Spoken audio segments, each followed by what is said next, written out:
গাজরের হালুয়া কিন্তু একদম রেডি বন্ধুরা, দেখুন কত সুন্দর একটা কালারও আসছে। তো এবার এটাকে জ্বালিয়ে তো নেওয়া হয়েছে, গ্যাসটাকেও বন্ধ করে দিয়েছি। এবার আমি এটাকে নামিয়ে সার্ভ করে নিব। নমস্কার বন্ধুরা, পলি কিচেন রুমে সবাইকে স্বাগত। আশা করি সবাই ভালো আছেন বন্ধুরা, আমিও ভালো আছি আপনাদের আশীর্বাদে। তো বন্ধুরা, আজকের একটা সহজ রেসিপি করে দেখাবো। আজকের রেসিপি হবে গাজরের হালুয়া। একদম খুব কম উপকরণ দিয়ে এত সুন্দর একটা রেসিপি হয়, না দেখলে বুঝতেই পারবেন না। আর বেশি একটা সময় কিন্তু লাগে না এই গাজরের হালুয়া বানাতে। তো চলুন দেখে নেওয়া যাক আজকের রেসিপিটা আমি কিভাবে করি। তো বন্ধুরা, আজকের এই গাজরের রেসিপিটা যদি কোনো অংশে ভালো লেগে থাকে, আমার চ্যানেলটি সাবস্ক্রাইব করে আমার পাশে থেকে যাবেন। আর পাশে থাকা বেল আইকন প্রেস করবেন পরবর্তী নোটিফিকেশন পাওয়ার জন্য। তাহলে বন্ধুরা, আর বক বক না করে চলুন দেখে নেওয়া যাক আজকের গাজরের হালুয়ার রেসিপি। দেখাবো গাজরের সুস্বাদু একটা রেসিপি। তো গাজরটাকে আমি কিন্তু অনেকটাই গ্রেট করে নিয়েছি, তো একটু বাকি আছে, সেটা একটু আপনাদের সঙ্গে শেয়ার করছি। তো এই দেখুন, এভাবে কিন্তু গাজরটাকে গ্রেট করে নিতে হবে।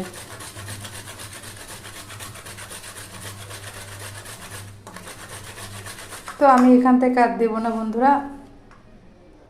তো দেখুন বন্ধুরা, গাজরটাকে কিন্তু সুন্দর করে গ্রেট করে নিয়েছি। এই যে ছোট যে ছিদ্র, এখান থেকে গ্রেটটা করবেন। বড় ছিদ্রতে করলে সেটা ভালো দেখাবে না আর ভালো লাগবেও না। তো আমি কিন্তু গাজরটাকে কিন্তু গ্রেট করে নিয়েছি। এই দেখুন কত সুন্দর হয়েছে, আর গাজরের কালারটা দেখতে পাচ্ছেন বন্ধুরা, দারুণ একটা কালার আসছে। তো চলুন আজকে গাজর দিয়ে সুস্বাদু একটা রেসিপি করি। আর কি কি উপকরণগুলো লাগছে সেটাও আপনাদের সঙ্গে শেয়ার করি। চলুন দেখে নেওয়া যাক প্রথম থেকে শেষ পর্যন্ত কিভাবে রেসিপিটা করি।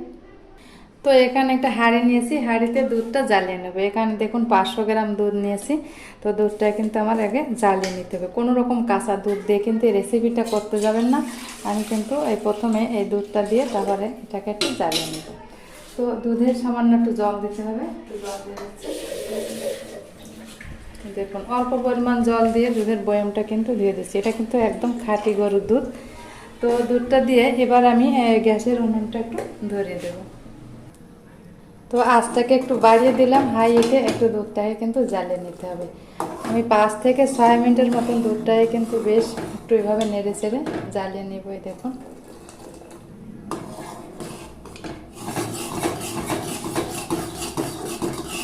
কতটা দুধ দেখাচ্ছে, কিন্তু থাকবে না। এক হাঁড়ি দুধ হয়েছিল, এখন কিন্তু অনেকটা কমে যাবে বন্ধুরা। তো এভাবে নেড়ে চেড়ে দুধটাকে একটু বেশ ভালো করে জ্বালিয়ে তারপরে রেসিপিটা করব, দেখাচ্ছি। আর সঙ্গে থাকুন বন্ধুরা। এতক্ষণ দেখতে দেখতে যারা লাইক দিতে ভুলে গেছেন, অবশ্যই ছোট্ট করে একটা লাইক দিয়ে দেবেন। তো দুধের এই হাঁড়িটা অন্য একটা ওভেনে দিয়ে দিচ্ছি, আর এই ওভেনে আমি ফ্রাই প্যানটা বসিয়ে দেবো, তাহলে তাড়াতাড়ি হয়ে যাবে। এই দেখুন এই পাশটা দিয়ে দিলাম, এটাও একটু কিন্তু জাল হবে। আর এই ওভেনে আমি অন্য একটা ফ্রাই প্যান দিয়ে দেবো। তো বন্ধুরা, ফ্রাই প্যানটাকে কিন্তু গরম করে নেওয়া হয়েছে। এবার এখানে দেখুন, এখানে ঘির কৌটা নিয়েছি। তো এখান থেকে একটু ঘি দিয়ে দেব।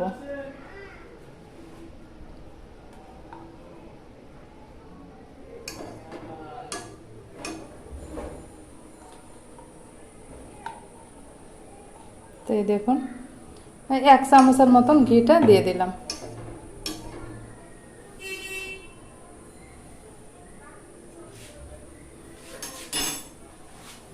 একটা পার্সেল আসছে, আমি গ্যাসটা বন্ধ করে দিলাম, পরে দেখাচ্ছি। তো বন্ধুরা, রান্না করতে করতে একটা পার্সেল আসলো। আর কি পার্সেলটা আসলো সেটা আপনাদের রান্না শেষের দিকে দেখাবো। এখন পার্সেলটা খুলবো না, যেহেতু ছেলে এখন বাড়িতে নেই। ছেলে আসুক, ছেলেরই পার্সেল। তো কি অর্ডার করেছে দেখা যাক, পরে আমি খুলে আপনাদের দেখাবো। চলুন এবার বাকি রান্নাটা করি। তো ঘিটা তো দিয়ে দিলাম, আর এই গ্যাসটা তো বন্ধ করে রেখেছিলাম, একদম খেয়াল নেই বন্ধুরা। এবার গ্যাসটা আবার ধরিয়ে দিতে হবে। তাই তো ভাবি ঘিটা কেন গরম হচ্ছে না। মাঝে পার্সেল আসলো, আনতে গেলাম গ্যাসটা বন্ধ করে দিয়ে। তো এই দেখুন, ঘি বেশি দেবো না বন্ধুরা, এই অল্প 1 চামচের মতন ঘি দিয়ে দিলাম। ঘি দিয়ে একটু হালকা নেড়ে চেড়ে দেবো। ঘিটা একটু বেশ ভালো করে গরম করে নিতে হবে। আর এখানে দেখুন কিছুটা কিশমিশ নিয়েছি আমি। এই ঘিয়ের ভিতর কিশমিশগুলোকে কিন্তু একটু ভেজে নেব। তো তার আগে কিশমিশগুলোকে একটু ধুয়ে নিতে হবে বন্ধুরা। তো কিশমিশে দিয়ে দিলাম একটু জল। একটু জল দিয়ে একটু না ধুলে আমার কাছে কেমন একটা ভালো লাগে না। অনেকে আবার এই কিশমিশ ধোয় না, তো আমার কাছে একটু কেমন লাগে, তো কিশমিশটা ধুয়ে দিলাম। ধুয়ে তারপরে কিন্তু আমি এই গরম ঘিতে একটু ভেজে নেব।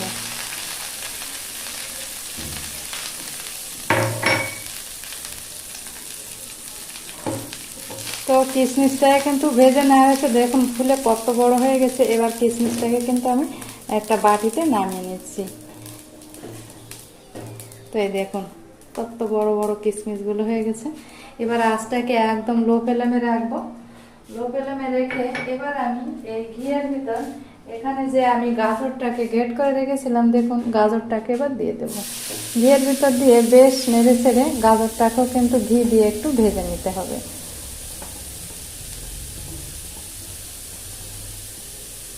তো গ্রেট করে রাখা গাজর দিলাম এখানে বন্ধুরা, মাত্র দুটো গাজরে দেখুন কতটা হয়েছে।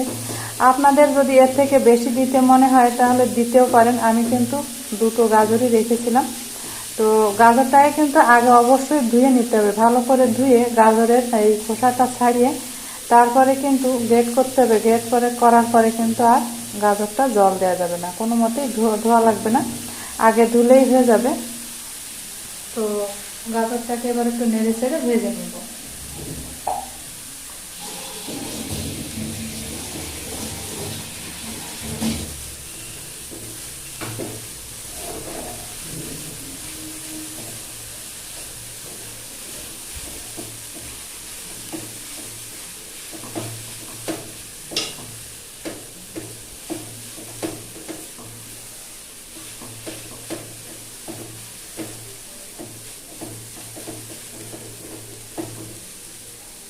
তো গাজরটাকে কিন্তু ঘিয়ের ভিতর নেড়ে ছেড়ে বেশ ভালো করে একটু ভেজে নিলাম। দেখুন বন্ধুরা, এবার আঁচটাকে একটু বাড়িয়ে দিলাম, বাড়িয়ে দিয়ে 1 মিনিটের মতন এভাবে একটু নেড়ে চেড়ে নেব। আর এদিকে যে দুধটা জ্বালিয়ে নিয়েছিলাম, দুধটাও কিন্তু বেশ জাল হচ্ছে অন্য একটা ওভেনে। দেখুন দুধটাও কিন্তু বেশ জাল হচ্ছে, এটাও কিন্তু বেশ সুন্দর করে জ্বালিয়ে নেওয়া হচ্ছে।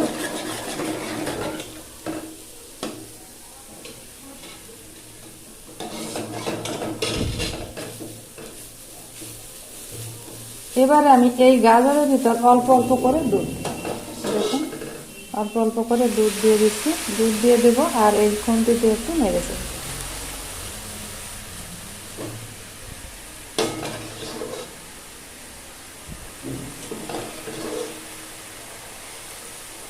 এখানে আমি 500 গ্রাম দুধ রেখেছিলাম। গাজরের পরিমাণটা যদি বেশি হয় দুধের পরিমাণটা আপনারা বাড়িয়ে দিতে পারেন। তো দুধটা দিয়ে আবারও কিন্তু খুন্তি দিয়ে নেড়ে চেড়ে বেশ সুন্দর করে একটু এই গাজর আর দুধের সঙ্গে বেশ ভালো করে মিশিয়ে নেব।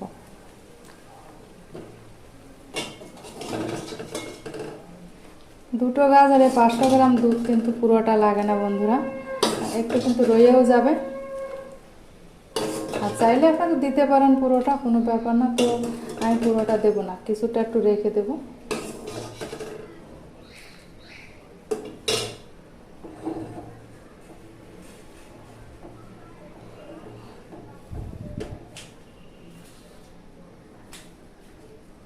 তো দুধটা দিয়ে দিলাম। এবার আমি এই ভেজে রাখা যে কিশমিশগুলো, এগুলো কিন্তু এক এক করে দিয়ে দেবো। কিশমিশটাকে দিয়ে আবার একটু নেড়ে চেড়ে দিতে হবে।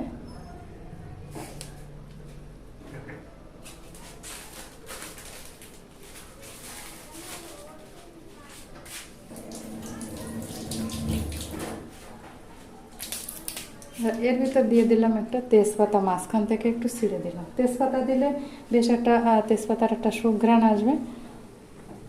তো পাতাটা দিয়ে দিলাম। এবার আঁচটাকে একদম লো ফ্লেমে রাখবো। এলাচের গুঁড়োটা থাকলে সুবিধা হয়, আমি এলাচের মুখটা ফাটিয়ে দিলাম। তো এলাচ দিয়ে দিলাম আর এক টুকরা একটু দারুচিনি দিয়ে দিলাম। দিয়ে এটাকে একটু নাড়িয়ে চাড়িয়ে নিতে হবে। গাজরটা কিন্তু অনেকটা সেদ্ধ হয়ে গেছে বন্ধুরা, দেখেই বোঝা যাচ্ছে। আর গাজরটা ছোট করে গ্রেট করা, অবশ্যই কিন্তু সেদ্ধ তো হয়েই যাবে। তো গাজরটা সেদ্ধ হয়ে গেলে তারপর কিন্তু আমি চিনিটা ব্যবহার করব। এবার আমি এর ভিতর দিয়ে দেবো চিনি। এখানে দেখুন চিনি নিয়েছি, চিনিটা দিয়ে দিতে হবে। এটা পুরোটাই দিয়ে দেবো, একটু মিষ্টি মিষ্টি হবে, খেতে ভালো লাগবে। মিষ্টিটা আপনারা আপনাদের পছন্দ অনুযায়ী দেবেন, বাড়িয়ে কমে। তো চিনিটা দিয়ে আবার আঁচটাকে কিন্তু একটু বাড়িয়ে দিতে হবে, বাড়িয়ে দিয়ে বেশ ভালো করে একটু জ্বালিয়ে নেব 2 মিনিটের জন্য। তো কি পার্সেল আসলো, এবার পার্সেলটা খুলতে হবে বন্ধুরা।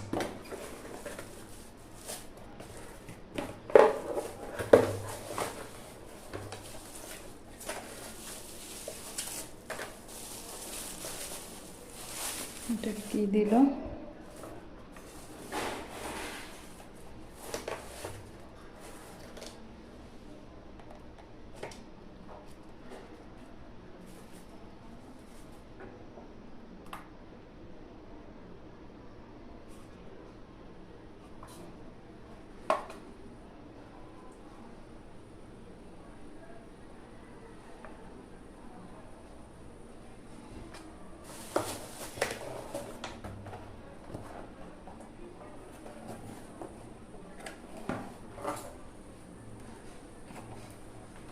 এটাও খুলবো।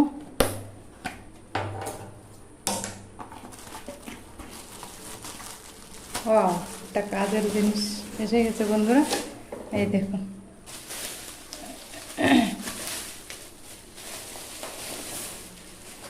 দেখতে পাচ্ছেন কালারটাও বেশ, এই কালারটা আমার পছন্দ হয়েছিল আর ছেলে এটা অর্ডার করেছিল। এটা হচ্ছে ফ্লাক্স। আগে একটা ফ্লাক্স ছিল, ফ্লাক্সটা ভেঙে গেছে বন্ধুরা, কি করব। তো বললাম যে আর একটা ফ্লাক্স না আনলে হবে না, ফ্লাক্স না আনলে আসলে হয় না, আর সামনে শীতকাল, ফ্লাক্সের তো বেশি দরকার। তো এই ছিল পার্সেল। আর দেখুন এই আর একটা গাজরের হালুয়া কিন্তু একদম রেডি বন্ধুরা, দেখুন কত সুন্দর একটা কালারও আসছে। তো এবার এটাকে জ্বালিয়ে তো নেওয়া হয়েছে, গ্যাসটাকেও বন্ধ করে দিয়েছি, এবার আমি এটাকে নামিয়ে সার্ভ করে নিব।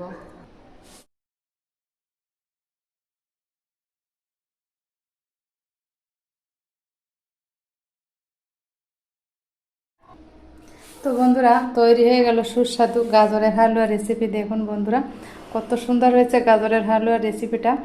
আর এখানে দেখুন উপর থেকে একটু বাদাম দিয়ে দিছি, কাজু বাদামটা দিতে হয়, তো কাজু বাদামটা দিতে যে দেখলাম বাদামগুলো অনেক দিনের আনা ছিল, কেমন একটু নষ্ট ভাব হয়েছে। তো ঘরে ছিল চীনা বাদাম, একটু চীনা বাদাম দিয়ে দিলাম। আপনারা অবশ্যই কাজু বাদামটা দিয়ে করবেন।